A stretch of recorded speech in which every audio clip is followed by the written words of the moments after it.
Today, we're talking to security researcher and international speaker Harri Hursti about the tech vulnerabilities of U.S. elections and whether or not they can be solved by voting day. You're listening to Joel Beasley, Modern CTO. Hi, Harry. How are you, bud? I'm good. How are you? Wonderful. Where are you calling in from today? Greenwich, Connecticut. Okay. Very cool. Very cool. Well, I like to just go over quickly how I found you.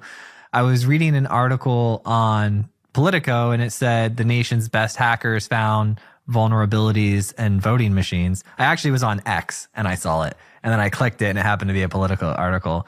But that there's no time to fix these voting machines. So best hackers found the vulnerabilities in voting machines, no time to fix them for an election. And I saw you were associated with this group that found these vulnerabilities. And I said, Josh, we got to go talk to Harry. Well, first of all, I'm the co-founder of the Voting Village and co-organizer of it. And the other thing is what Politico didn't really capture is, the whole quote is to say, but there's still time to mitigate against the risks. So the bigger problem here is that some of the vulnerabilities have been unfixed for 20 years. And a lot of the things what we published in number of Secretary of State studies back in 2007, they're still out in the wild. And so for that reason, it's unfortunate those things haven't been fixed, but still it doesn't mean that if something is vulnerable, it doesn't mean it's exploited. And those vulnerabilities just have to be mitigated, and we have to be aware how those exploitations can happen and build a strategy around it. So is it safe to say that in the past 20 years with American elections, we've known that there are vulnerabilities that haven't been addressed in our digital voting machines? Well, 20 years, let me go back because it's important to understand how we got into this mess. Basically, year 2000, Bush versus Gore, huge embarrassment. And instead of understanding why the embarrassment happened, U.S. did what the U.S. does, throw a lot of money into the problem. And when Congress passed 2002 Help America Vote Act, creating, give or take, $3 billion of funding, the Congress had an intention that a security standards will be enacted before the money is handed out to the states. That didn't happen. Instead, the administration at the time felt, and that's a public statement from them, that elections need more innovation. And so when new agency EAC was created and the voting machines were handed over from FEC, Federal Election Commission, to EAC, some of already existing regulations got weakened or not enforced anymore. So basically 2002, the money came available and states went to and counties went to a store buying whatever is being sold. And of course, that means that you're buying yesterday's technology. These are machines which many of them were old designs already back in 2002. And of course, back those days, cyber warfare was science fiction. There was no today's understanding of cyber risks, or even the word cyber really didn't exist. That was at the time mainly thought to be a science fiction word, and large part of the people who now proudly call themselves as cybersecurity practitioners were rejecting the whole word. That's ridiculous. Anyway, so these machines were, and a lot of the machines were designed at a time when there was no real consideration of security whatsoever, because there were no understanding of the risks as we have today. And since no new pool of money has been created, there are still these machines which were bought 2002. A lot of those machines are still in use, unfortunately. So there has been There's still machines in use from 2002? Yep. Yes. And the other problem here is that when, as I said, the FAs, when EAC was created, they didn't establish any mandatory rules. So voting machines are certified against volunteer voting system guidelines. It's not the standard, and the keyword is volunteer. So there is, from 2005, the standard 1.0, then the 1.1, 2.0, and now newest 3.0. Almost every machine today certified is still certified against the 2005 volunteer guidelines because there's no reason for that's the easiest way to pass.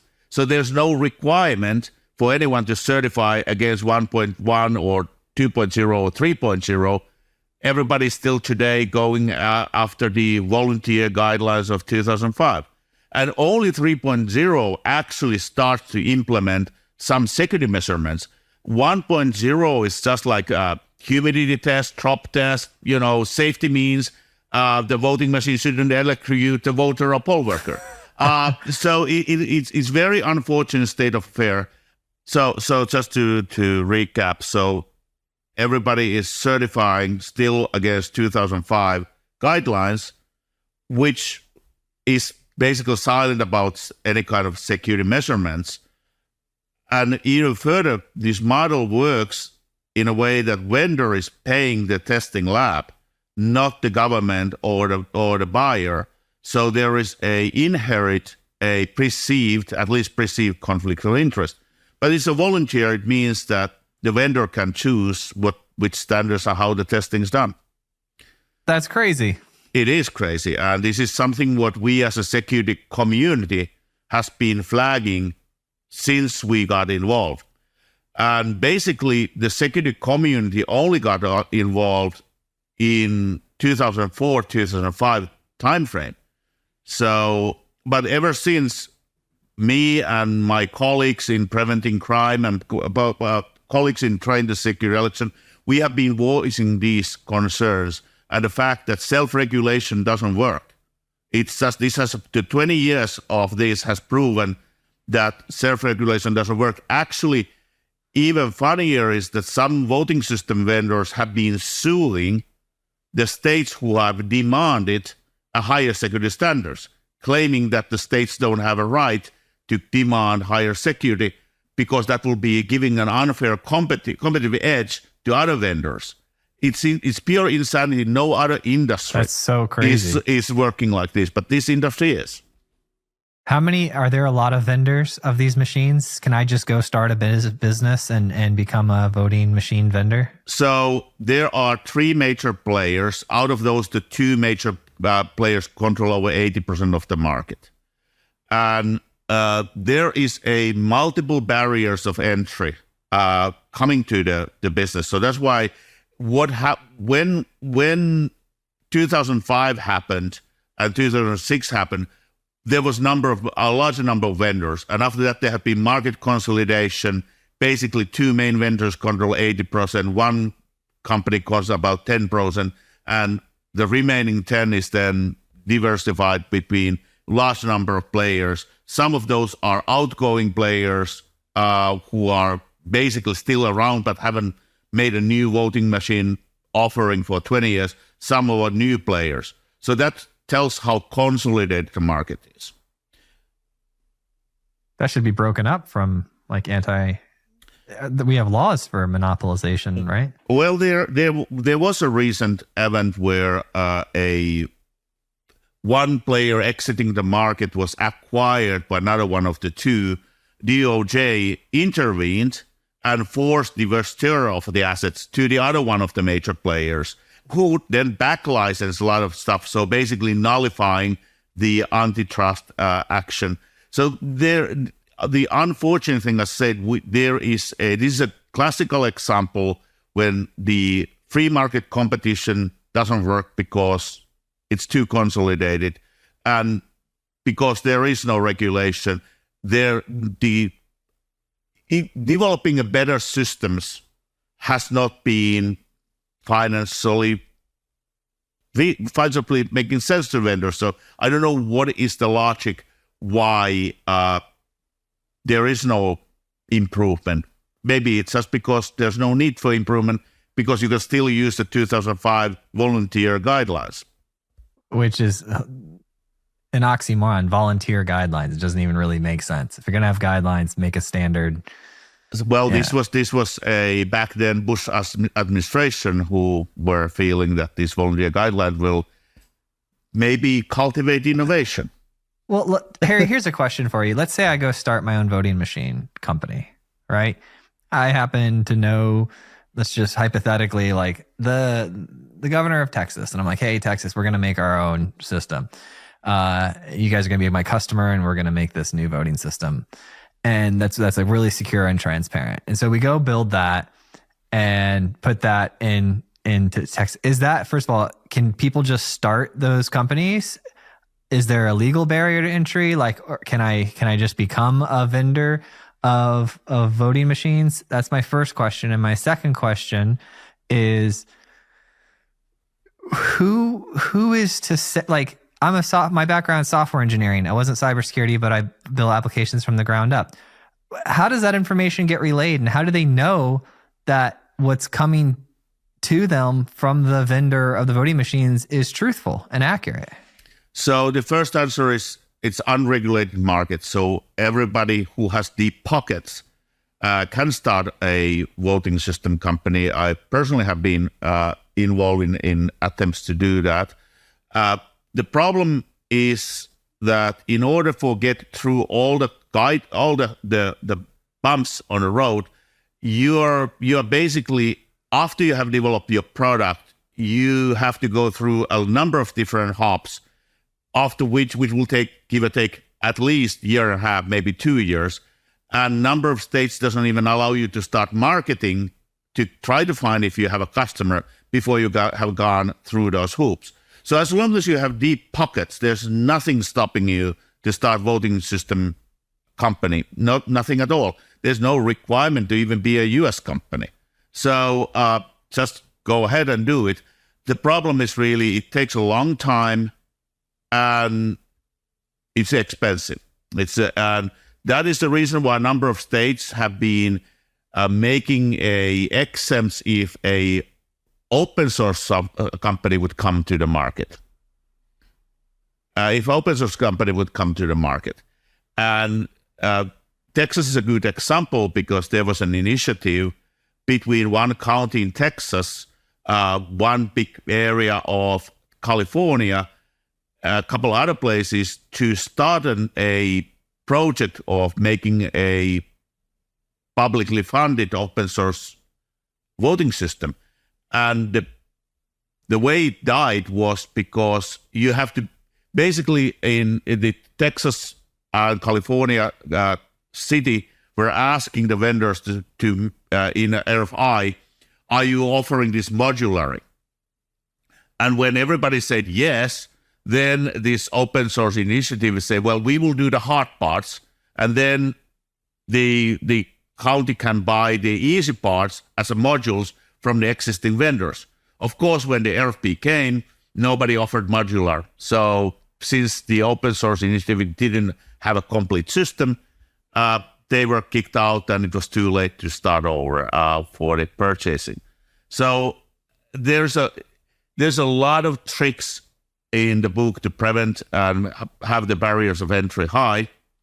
So that's why it takes a long time and a lot of money to create a voting system. And my personal opinion is I don't understand why we don't have publicly funded open source system. And after that, you still need the services companies to help the counties, etc. There's still a private enterprise which is needed, but at least now you can have a secure software and secure design and architecture. And by the way, because the requirements in the US are so vastly different between jurisdictions, US always needs more than one system. It's hard to imagine that it will be making the best sense to create a single system for all of US to use, because you have a vastly populous, humongous amount of different ballot types environments like LA County, California, or Seattle. And then polar opposite, you have a small counties with few hundred voters, a single ballot style. And if you create a system which can help both, you actually create a massive attack surface for the easy places for no good reason whatsoever.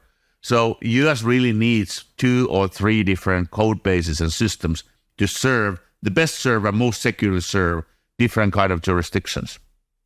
So it's not even a requirement to be an American to make American voting machines? No, and actually, interestingly enough, most of the systems sold today are, even if the company would use the software and system was not created in the US. Are you serious? Most of our voting machines are not created in the US? Yep. It's like the least American thing I've ever heard. Well, when I started Voting Village with my friends, a criticism was to say we are irresponsible because we are allowing foreign citizens, foreign people to see what is inside a voting machine, how they work. And my comment was, yes, the foreign people are called the citizens of the United States.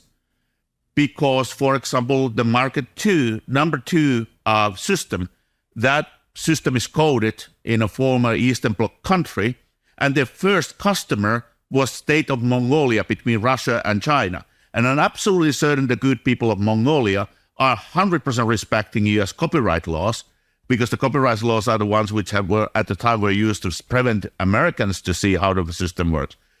But if you look really, these systems used in the US, they have foreign origin in most of the cases, even if the marketing company is US or the current holding company is US. So that's one thing. They're also sold internationally. So there's multiple ways to get your hands on these machines. So the normal wisdom, which is you should always assume that your adversary has full access, is very true in voting systems. Every time I get frustrated about the lack of progress here, I rack my brain, why?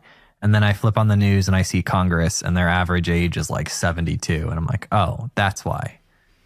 Well, they don't understand this stuff. I have been speaking with a lot of members of Congress and Senate and their staffers, and there are a lot of good people there who actually understand, regardless of their age, deeply. But the question is, for example, the whole time of Senate number of election security bills, which had a bipartisan support, were prohibited to even be voted in the Senate, and the reason was because they had the votes. So there have been so many efforts in the different leaderships to not even allow bipartisan bills improving security to be voted on. And of course, there are a lot of, political motivations behind it, but it doesn't make any sense as a nation. So if they don't even have standards, let's just say the company, we won't use the brand name, let's say the company that controls 80%, right? The combination of two companies control 80%. Okay, all right, 2 companies control 80%.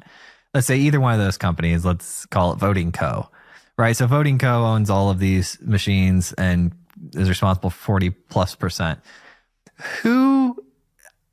Who has, if they don't even have standards, if they're voluntary standards, who is the one that's auditing the database transactions and queries to understand that whatever Voting Co. told the US government is accurate and not just a number Voting Co. made up? So the system works that National Institute of Standards and Technology is accrediting a test authority, test lab. Then the vendor is paying the test lab to do the testing. But the problem is the testing is done with the volunteer guidelines, which means that the vendor can tell, we used the 2005 guidelines. And also, by the way, we want this testing to do a certain way. I have been involved in making 2 HBO documentaries, Hacking Democracy and Kill Chain, a cyber war in American elections. Both were Emmy nominated for investigative journalism. One of the people interviewed in a later movie was a guy who was doing this testing for one state. And he was ex-Air Force, so he was using the Federal Information Processing Standards, which is the federal government standard. once the vendor found out, oh, they are using a real standard, they wanted to cancel everything. There's no, we want to define how this testing is done. So this is really what the volunteer guidelines comes from. United States government has a lot of good standards, and the boys and girls in NIST, they make amazing job. They are capable of creating good standards. But since those standards are not implemented as a regulation, and since this whole area is working with the volunteer guidelines instead of standards you have to comply, nothing gets moved along, nothing gets fixed. Okay, so the vendor uses this testing lab, and that's they're getting some certification. That's great. I can go get my app certified tomorrow from a cybersecurity company that I pay to do it, but then I can release a new feature, right? Well, these testing companies are cybersecurity companies. Actually, in one lawsuit, I was expert witness. The CEO of another one of these testing companies told that their only cybersecurity guy had resigned a few years earlier, and they haven't yet recruited a new one.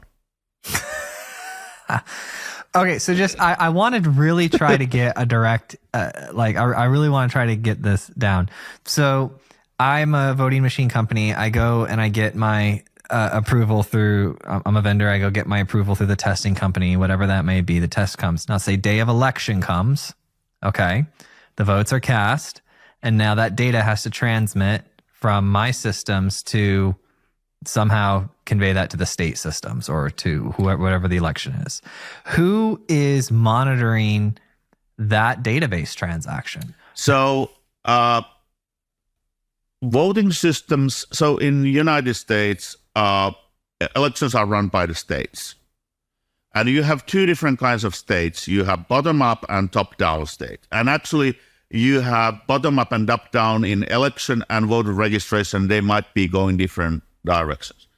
When it's top-down, it means that the Secretary of State is usually having a uniform system for the whole state, while when it's bottom-up, then the counties are in the driver's seats, and the counties make the choice what kind of system they purchase and want to use. So the systems are local. There is no database running on cloud. There is no something happening in data center in the area of vote counting. It's a local server. So that all happens in a way that the voting terminal, whether it is for example, a paper ballot scanner, that scanner typically stores all the votes on a memory card of sorts. A memory card then gets transferred to the content to the central tabulator. The central tabulator is making the results, and then again during election night, unofficial results are usually taking another memory card or USB drive. That's how the reporting happens, but they are unofficial results. Because the official results actually don't happen election night, ever. There's a lot of processes which happen after election night, canvassing boards, etc., etc. So there is no official results under usually weeks after the election day.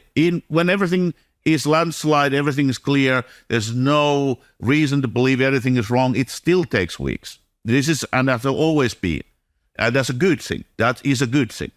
So I'm not criticizing that at all. That's a good thing that there's a checks, and there are a lot of things what needs to be checked. And there's a lot of misunderstandings how elections work in the US because instant gratification, people think everything happens real time. It doesn't. So anyway, the answer to this is the voting systems, the voting machines which are in precincts, if it's not central count state, those are, sometimes they are transmitting results, it's called modeming. They are transmitting the results to the central tabulator. Most common way is a physical transfer of memory card, which is brought over. And then it is the county server, which is responsible of tabulating the votes and creating the results, the intermediate results, and then assisting, creating the final results when canvassing boards and all of that process is happening. This is also interesting because there has been process in place for last over 20 years, or longer than that, which right now in election denial world have been blown to be nefarious. And one good example is so-called vote dumps. That all of a sudden in the middle of night, massive amount of votes are added in the totals. Well, that's because of the law.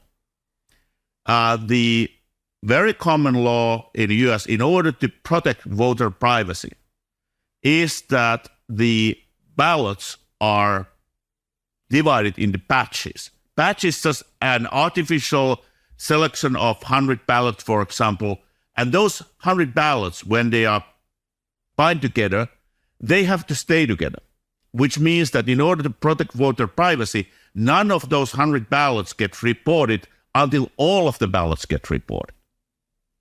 Well, this creates an interesting situation. If there's a down the ballot, say school board or a stray dog catcher, there's a highly contested local race down in a ballot with a lot of write-ins. Now, that means that none of these 100 ballots for any of the races get released until the canvassing board, which is typically one Republican, one Democrat, and one county person operating, have decided these votes. And for example, in 2020 election, one of the counties I was involved and observing, 5,000 of these write-ins were holding back tens of thousands of votes. And the canvassing boards are not sitting there all night. The canvassing boards are usually first time called to come in 11 p.m. or midnight, and they are convening, certain times. So all of these write-ins are taking the batches out of the reporting, putting them to wait for the canvassing board, Republican, Democrat, to decide these write-in votes, and only after that's done, all of these votes are released. Now, because usually the holdup comes from a local race, it means that they are very tight demographics. And that means that, for example, it might be deeply red or deeply blue area of the county where you have that school board election or whatnot. I'm just making up an example. And that's why you all of a sudden, when the dump comes, when the votes are released, they are strongly having one demographic or another. So this is actually how it works. And the whole idea of batching has been to protect voter privacy and secret ballot. So it's just blown out of proportions and misreported right now. Let's say I'm a voting co, and that's the fake company I made up earlier. We control 40% of all the ballots. Let's say I'm the CEO of that company, voting co, and let's say that this upcoming election is, it's just a little bit too important to humanity's survival for us to let go to chance or the people. And I'm going to have one of my most trusted programmers throw some code in there that weights the party of my favor by some percentage. Let's say I was nefarious and that I did do that. What systems are in place to prevent that from happening? So, first of all, as a security community for 20 years, we have been flagging insider risk. And how insider risk is a big problem because the systems don't have a proper safeguards against insider risk. And that, again, is part of that the designs are so old. Back to the time when a lot of these systems were designed, the country was not safe, as polarized as it today. And the threat model was wrong. The threat model was literally a dishonest candidate or supported dishonest candidates trying to swing the election for their way, probably the local election, but there was never thinking about nation-state attack or a chaos actors who don't care who actually, they might have a preferred candidate, but they actually just want to sow distrust. So the safeguards are missing. And actually, I would be also pushing back that changing the code is not needed. The number of security vulnerabilities me and other security researchers have reported don't require code change. It all can be done locally. Manipulating the database, manipulating the memory cards, manipulating a lot of parts. So even if you look the code, there's nothing needed to be in a code. Furthermore, when I, back in 2005, reported the first vulnerabilities in election system being used, those vulnerabilities would have been undetectable from the source code because it relied on understanding of the hardware. So once you understand how the hardware works, now you can find a vulnerability in the source code, and that's what University of California, Berkeley then verified to be there. But a lot of these vulnerabilities, really, you have to understand the system as whole, and it's for nefarious actor, source code manipulation is obviously a one way, but I would argue way too complicated way, and there are easier ways to do it. Now, if we look the nation state actor, now we are in a different game, because even if you have a source code, even if you understand source code, when you compile, you have in the binary a lot of libraries, a lot of code which comes from third parties. So that is a way for a nation state to compromise the system, is to compromise the software supply chain. And that can be done multiple different ways. And unfortunately, when 20 years ago, when the security of voting system in the US for first time questioned, there was a belief that source code review is the holy grail. And now, especially with the Biden White House, Executive Order 14028, which is underlying the software supply chain security in all of the federal government and everybody doing business in the federal government, we should understand that source code review it can be even misleading. It's not definitely alone what you should do. You should inspect the system as whole, you should reverse engineer the binaries, and you should understand the hardware, because so many of the vulnerabilities are coming from the hardware, derived from hardware. And part of that is that we have two kinds of systems in use. We have old designs, which are old and tired, and some of the old systems are actually the more secure ones. And then the new systems are, generally speaking, repurposed consumer electronics and repurposed a general purpose operating systems. I mean, this is just how it is. We have documented. Just throw some Android operating system on there and call it a day. Well, it's there. Android is used. Android is used, and actually, one of the big systems, the Android is installed overseas, and they are using the pre-installed Android, which comes from overseas. But at the same time, one of the large vendors in new systems, they use a consumer operating system installation. So you have your Fitbit, you have your Netflix, you have all the games still on the central tabulator, including games which come from Russian-owned companies. Have you done any guesstimation on how many fake or wrong votes are being counted based off of people running these exploits? So I and all the security research, we welcome every single time when there is a claim that something has been manipulated. We have been investigating this number of times, and we haven't seen a error, malicious or error, which would be changing the outcome of the election. If election results are matching exactly, that is a red flag. Election results never match. And that's because there are so many questionable, people are filling the ballot wrong, and then human board is changing it. There's a lot of reasons. So election results should always be few votes here and there, not matching. But it doesn't change the outcome.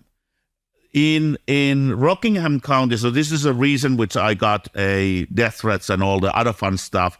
The in New Hampshire, in Rockingham County 7, which is a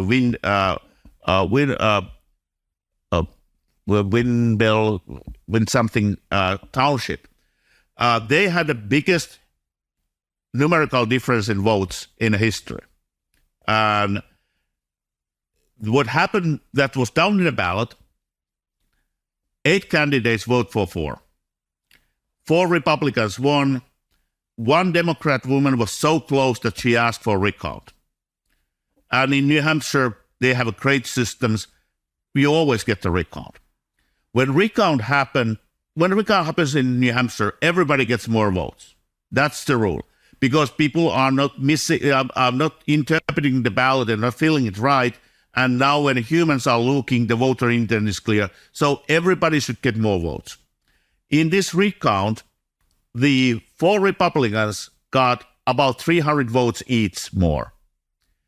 3 Democrats get 30 to 40 votes more. And the woman who asked for a recount lost 99 votes.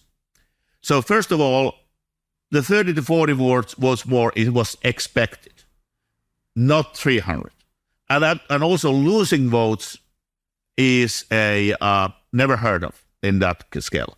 So New Hampshire passed a new law to do a forensic audit. I was one of the 3 guys who conducted the forensic audit. And when we started forensic audit, first of all, there was a lot of claims that saying that this is the secret algorithm. It's going to be all coming to open. Later, it was claimed to be that I was involved in covering the secret, blah, blah, blah. Long story short, when we started the audit, the first thing is that we might never know what happened, but we will try to find. We found. And the story was actually fairly simple. Back in 2020, during COVID, when people were asking for mail-in ballots, the election office was falling behind. And in order to recover from falling behind, someone had remembered, hey, we have a paper folding machine in DMV. So let's get that DMV machine here. So they brought the machine in. First of all, the machine was a little bit broken, but they didn't know it. The second thing is they didn't adjust the settings of the machine. And as a result, the paper folding machine did 2 things. First of all, it didn't fold the paper completely horizontally. If it would have been folding completely horizontally, it would have damaged the timing marks, and the voting machine would have rejected these ballots, and the handcount problem would have been not existing. The second part is that the ballot had a grace line, so that human bending is always folding the paper in a safe zone. But the machine is strong enough to fold it right off. So it actually folded the paper through that Democratic woman's vote target. Now, even funnier is that the Secretary of State office had considered and tested if a paper folding through a vote candidate creates a false vote. And they have determined it doesn't. Well, there was a thing which was not considered, that whether you fold the paper up or down makes a difference. So they most likely only folded in one direction, not both directions. Long story short, if somebody voted straight party line Republican and the folding went through her target, in 14% of chances, that folding created a phantom vote for her, which created 5 votes instead of 4, which tossed the Republican votes out.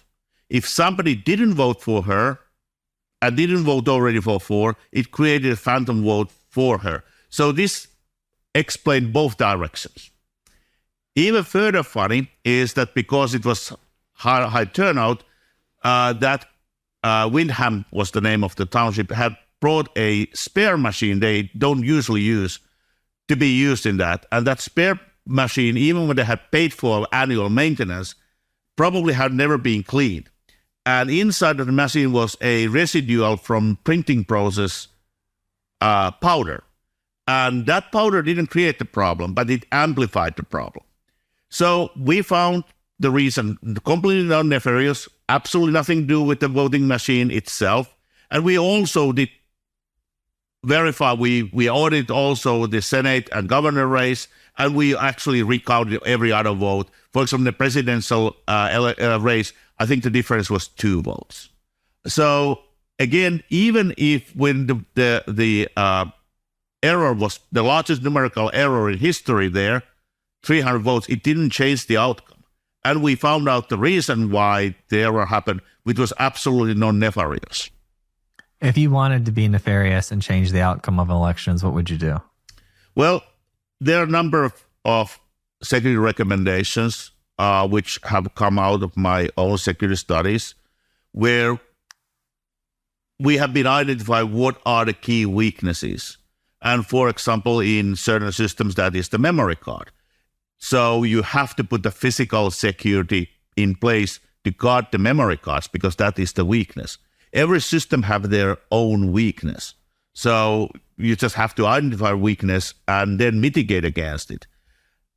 A common misconception in the US, which is often repeated, is the US system is protected by the reason that, for example, in 2020, I believe 52 different kind of voting systems were used across the US, that it's protected by diversity. That's not true, because nobody needs to manipulate all of the systems to attack the system. It just needs to attack one system they know how to manipulate. So you have to, when you have a diversified system, you have to learn the vulnerabilities of all of them and protect all of them. So anyway, every single time when we found a vulnerability, we try to develop a mitigation strategy for that, and we try to make certain that the counties and the states who are operating that system are aware that the vulnerability is existing and how to mitigate against. So how would you steal an election? No, as said, it's we You have been just mess with the memory cards? every single time when we have been finding a severe vulnerability, we have been documenting what the vulnerability is, but also looking how to defend against it so that it cannot be used. And the good thing about the U.S. elections is that there's more eyeballs right now looking into the system, and more eyeballs is always better. And more security studies have been conducted. Unfortunately, the last huge studies were done in 2008, and then the financial crisis took the spotlight. So there is right now we need a new comprehensive study to look into all the new systems which have been starting to roll in, and look for how it's operated to develop a new mitigation strategies. But every single system, you just have to find what are the weaknesses which are easy to, or which can be attacked. Then you determine who would be the attacker, is it the insider risk, where it is, and then you develop a mitigation strategy. And the most important thing here is that the most vulnerable systems have been going out. Back in when I started, 2004, 2005, a lot of jurisdictions use touchscreen voting. You use the touchscreen, you vote it. There's only electronic record how you vote it. And if that electronic record gets manipulated, there's no remedy. There's no way of proving that this was rigged election or recover.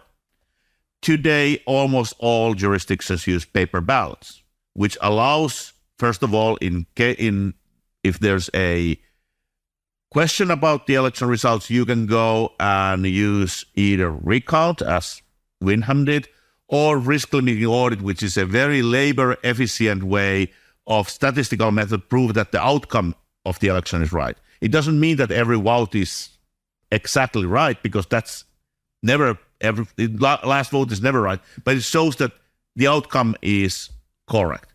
So these are the methods, and that's why paper ballot is the way to do it. And especially paper ballot that is two different things. The voting system vendors have been pushing ballot marking devices. And ballot marking device is touchscreen, typical touchscreen, which is printing the ballot for you.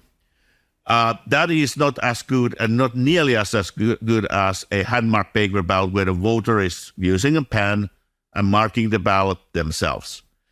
There was a recent study by University of Michigan where voters were told that a new voting method is tested, and they had been asked in different intensities to verify their ballot. What the voters didn't know is that the machine is cheating every time. And every ballot is wrong, one way or another. And only 7% of the voters actually got that the ballot is wrong, even when they were asked to verify it. And the reason is ballots are long, they are complex, and we humans, the voters shouldn't be responsible for checking the system if the system is right. And if you are putting the voter to say, oh, this machine is printing your ballot and now check how it works, it actually puts the voter to be responsible for testing the system, which is not voter's job and role. So hand-marked paper ballot is the safe way. And when you have hand-marked paper ballots, if there's any question about the legitimacy of the results, you can always go and verify from the paper ballot. Have any countries done this really well as far as like made it a really good, transparent, technologically advanced voting mechanism for their country? Every country has their own flavor of democracy. The United States elections are almost uniquely complex. My original country where I come from, Finland, we have a single race on a ballot. Only one race. And that's the whole ballot. All right. And usually you have only one race per day when the election day. So now you can hand count with very low error rate because there is no complexity on the ballot. In the US, you can have 30 races, 40 races, 50 races, and you have narrow margins. This means that unless it's a very small jurisdiction, you cannot do hand count. Absolutely impossible. Because the human error rate is higher than the expected margin of victory. So in the US, you have to use machines you cannot trust.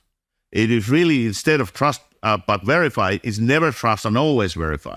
Because when the machine works properly, it is producing more accurate results than humans can do. But you have to be safeguarding against, again, the mitigation. You cannot trust today's voting machines. You cannot trust tomorrow's voting machines. There is no foreseeable future where you can trust the voting machine. So hence, you have to be able to verify the results. And again, I just gave a lecture and talk on DEF CON about international ways of doing voting. And the key part is you cannot go and say, well, this country is doing, let's copy them. Because there's always reasons why they are doing good elections for themselves. But there's historical reasons, there are legal reasons, there are multiple reasons why they do it certain way it works for them. You can always study and try to find if there's a lesson to be learned, but you cannot go and say, oh, they do it well, let's copy them, because our democracies are vastly different and we have very different requirements. Interesting. And so I would imagine that a technology would emerge that, like a blockchain type technology, immutable ledgers, something that would like come out and people would see it and they'd say, yes, voting needs to happen that way because I can see the code actually running. It's fully transparent and it's like publicly available for review. Like there's got to be some type of system like that in the future, right? So first of all, blockchain voting is a wonderful example. There have been a number of things where blockchain voting has been proposed, and it's every single time have been immediately hacked. Because blockchain is a solution looking for a problem, and it hasn't yet found a problem it can solve. It's just useless for a lot of things. In blockchain, in elections, it might be a partial solution to 1 out of 10 problems, but it creates 3 more problems on the way. So we haven't found any way to use blockchain that it will even be net positive as a partial solution. Now, if you look again internationally, a number of European countries in the constitution, they say that a common person has to understand how election is conducted and results are counted with no special training or tools. Wow, they should look at the IQ distribution curve. That's going to be a challenge. Well, it's in the US. The joke is that the average age of poll workers goes up 1 year every year because it's hard to recruit younger poll workers. So one of the most promising technologies for the future is homomorphic encryption. I personally know one of the great man in that area, and he truly believes that one day homomorphic encryption might solve this problem, but not in his lifetime, and he's still 40 years to go. We don't have any technology today in horizon which we will know can solve the problem. Again, there's the other problem is that if you have to be able to understand how it works, until we live in a Star Trek universe where teenagers are casually talking about quantum mechanics, I'm not going to spend time trying to explain homomorphic encryption to an 80-year-old poll worker. That's not going to work. And at the same time, when people are distrusting everything, how you are going to be proving that something so complex as homomorphic encryption, that the code is actually doing what it's supposed to do? There is not many thousands of people on the planet Earth who actually can do that audit reliably and understand everything there. So that's one big part of the problem. But even bigger problem is, let's say that we have a blockchain voting. Like today, some of the blockchain voting systems, how it works is, at the end of the day, the voting system company is printing paper ballots and shipping them to jurisdictions. Nobody is verifying if the ballots coming out of the printer are the same as the voters wanted to vote. So, so the blockchain doesn't go to the end. That's one big part of the problem. Then the other problem is the secret ballot. So we could do internet voting if we don't have secret ballot or if we don't need to audit. What makes elections unique problem is that you have to have a secret ballot and you have to be able to audit. Now, secret ballot means that you, as a voter, cannot, even if you want to help, you cannot prove how you voted. That's very important. Secret ballot was invented in Tasmania, Australia, and it was first time used 1854. For some reason, good people of Tasmania and Australia didn't trust each other, maybe because the whole place was penal colony. Maybe that way. But they created secret ballot. Secret ballot took a long time to come to US, and it was basically first time used in 1896 elections in US. Voter coercion was big problem, and it still is everywhere in the world. When we live in big cities, we don't see the vote coercion. It is more area where with the smaller communities, and there are a number of different pressure groups who can do the voter coercion. But anyway, the problem was that if you voted wrong, you got feedback. The reason why we have electronic voting today, the grandfather is called lever machine, a mechanical calculator where you press a button, you pull a lever, and it mechanically calculates the votes. Lever machines were not invented to make faster results or better results. The intention was, let's destroy the evidence how you voted by not having a paper ballot, not being able to audit. But this way people don't get beaten up. So it was never, and when we looked at modern electronic voting, it all comes from the idea that the secret ballot and stop coercion is the number one goal. Otherwise, you cannot have free elections. And still today, I mean, I travel internationally, I travel to the U.S. Voter coercion is a real problem in the U.S., across the world. It never went away. What's like a specific example so I understand it better?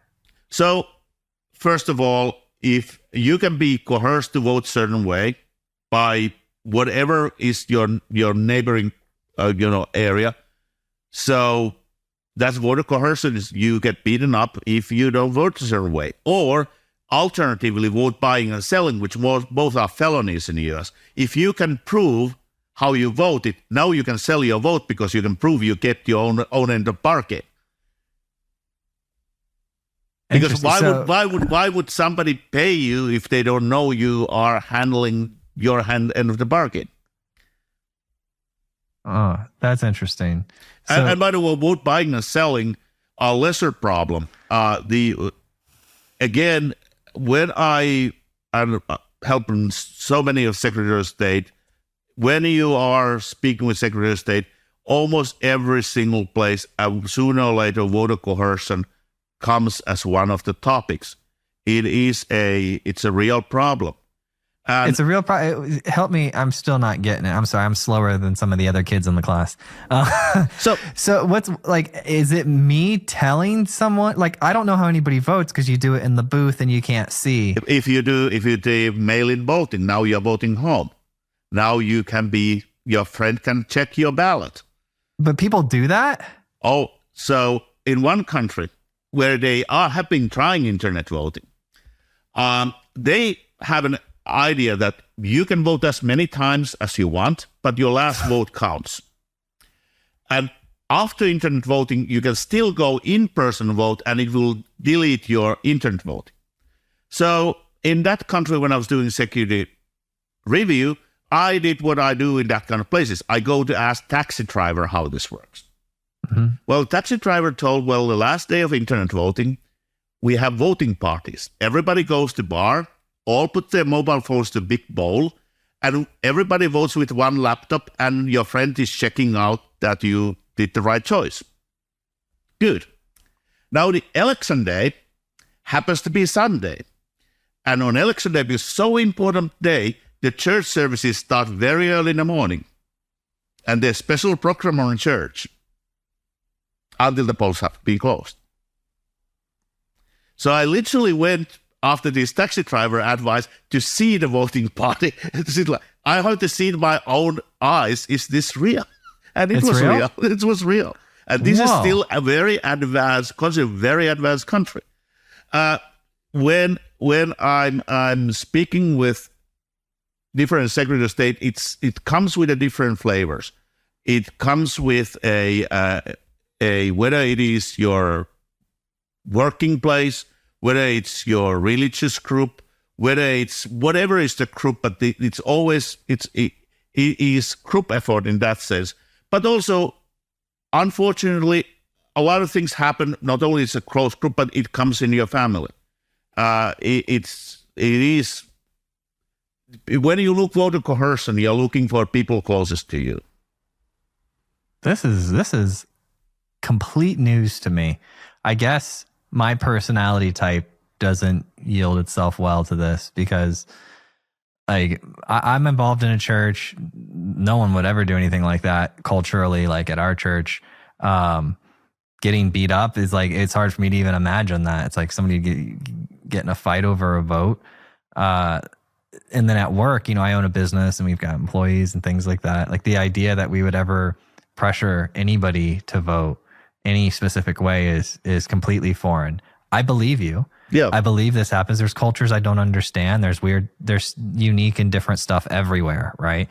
So I'm not saying I don't believe you. I believe you. Yeah, it's really, if you look at history, the reason why secret ballot and voting in a polling location came was to stop vote buying, selling, and coercion. That was the whole idea. Is if you vote in a booth alone, now you know how you voted, but you cannot prove. Somebody cannot come after and say, prove me how you voted, because the reason we vote in person in booth. That's the reason.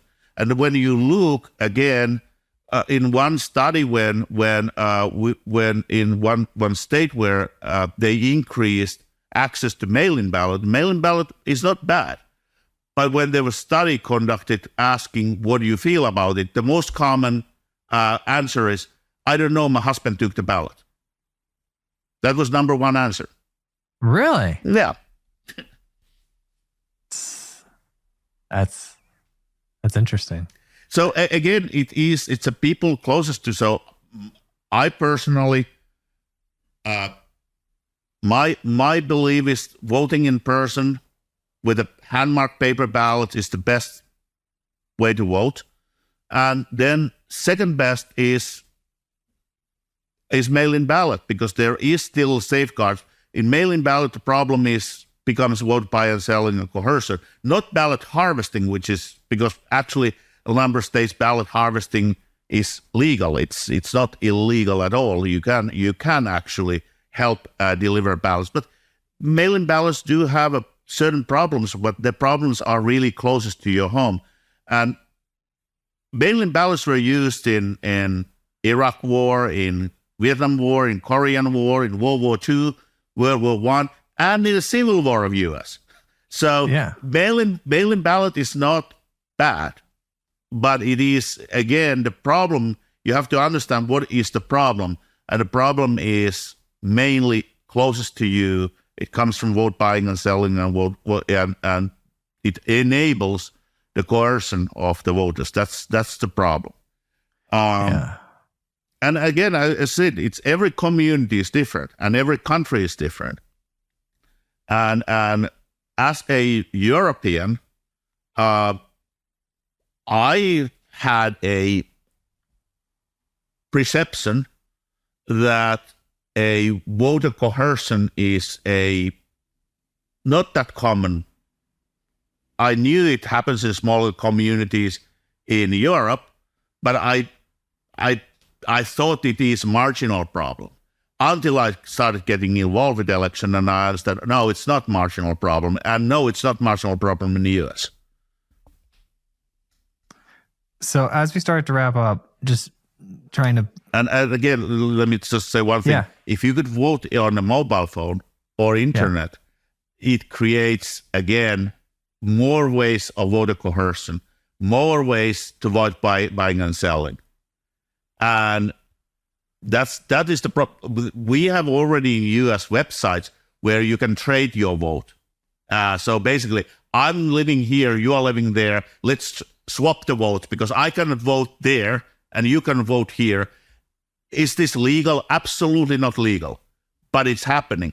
And the moment when you are giving more means for people to prove that they held their bargain, that fuels this kind of crime. How have these websites not been shut down? I think the problem right now is that those are still marginal. Mm-hmm. They're not mainstream. They're not mainstream. But again, we have to understand the history where we come from. The way elections have been conducted is for a reason, and the reason is that the current system was addressing problems encountered before. And if we want to change, one of the key things to understand, human nature hasn't changed. If we enable a problem to come back, chances are very good that the problem will come back, because we humans are still the same as we were 150 years ago. So knowing what you know about the security of voting systems and all of the history that you have, what do you think is going to happen in the 2024 elections in relation to the security of the systems and all of that?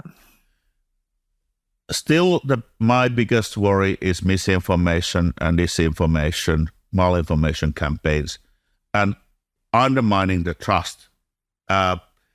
Apathy is as dangerous to democracy as a problem. And disinformation campaigns, the primary motivation is to get certain Democrats to distrust the system enough that they won't participate. They will stay home and not vote.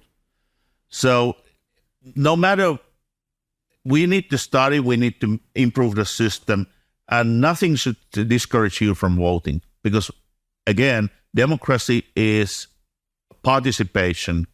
And if you don't participate, it's not that you are damaging and throwing your own vote away. You're also damaging everybody else who is voting the same way and want to have their voice heard.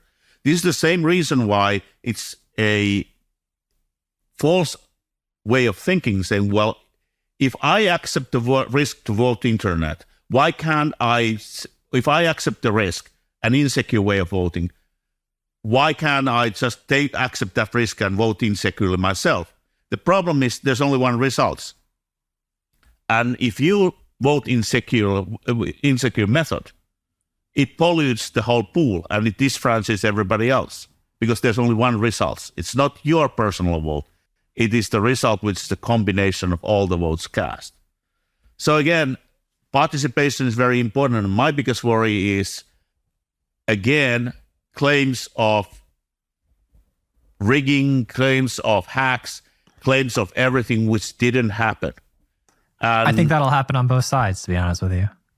What do you mean both sides? I'm sorry. I think that'll happen on both sides, regardless of who wins. I think there will be accusations thrown around either way. And again, that's why we need hand-marked paper ballots that you can go and verify the results and say, all right, it doesn't matter which way you claim it is false result. You can always get back to the ground truth by recounting the paper ballots. But is that paper ballot always, is it, because of secret ballots, but like, is that paper ballot always disconnected from a voter registration from somebody who has proof of citizenship? Or is it completely disconnected where it's just a physical card with a vote on it? So there are a number of states, there is actual it's prohibited to have secret markings on a ballot. Mm-hmm. So that is to protect the anonymity. There are certain systems which allow you to print a barcode on the ballot where the idea is that the barcode itself is preventing that ballot to be counted more than once. But again, then it is introducing the question of how it's safeguarded that the ballot remains anonymous. Paper ballot, basically, in a way, almost everywhere it's done in the US, is anonymous because it's dropped in the box is shaken. You cannot reconstruct back which ballot belonged to which voter, and that's a good thing. So I have been personally involved in a number of places where the voting machine, which is touchscreen voting machine, has claimed that the ballots are in random order, and they are not. We can reconstruct the order, and after that, if we get access to the poll book, which is a public document in a number of states, now you can reconstruct how everybody voted. Paper ballot, they fall to the box in any order they want. So by falling any order they want, it's very hard to imagine how to reconstruct how you voted. So paper ballot. Yeah. All right. Well, Harri, thank you so much for doing this. I was, as an American and with the elections coming up and spending my entire life building and supporting technology, I had a million questions and you gladly answered them all. So thank you so much. Oh, thank you. And please, go vote. And because that is the most important thing in elections, participate. Again, number of countries from Australia to Argentina to Belgium, voting is mandatory. And you actually will get fined if you don't vote. So in the US, the idea is voting is voluntary and you can choose not to vote. But even that is in something some very notable and respect democracies have a mandatory compulsory voting. Yeah, and I'm not a history buff, but I've looked into the rise and fall of empires enough to know that it has to get really, really, really bad and have a lot of pain before people make it a priority to change. Yeah, human mind has a certain amount of inertia. Yeah. Well, thank you, Harri. Thank you. Thank you so much for listening. And if you found this episode useful, please share it with a friend or a colleague who you think would get value from it. And if you have topics that you'd like to hear discussed on the podcast, either add me on LinkedIn or send me an email, joel@moderncto.io. Every time I get an email or LinkedIn message, it absolutely makes my day and inspires me to keep going.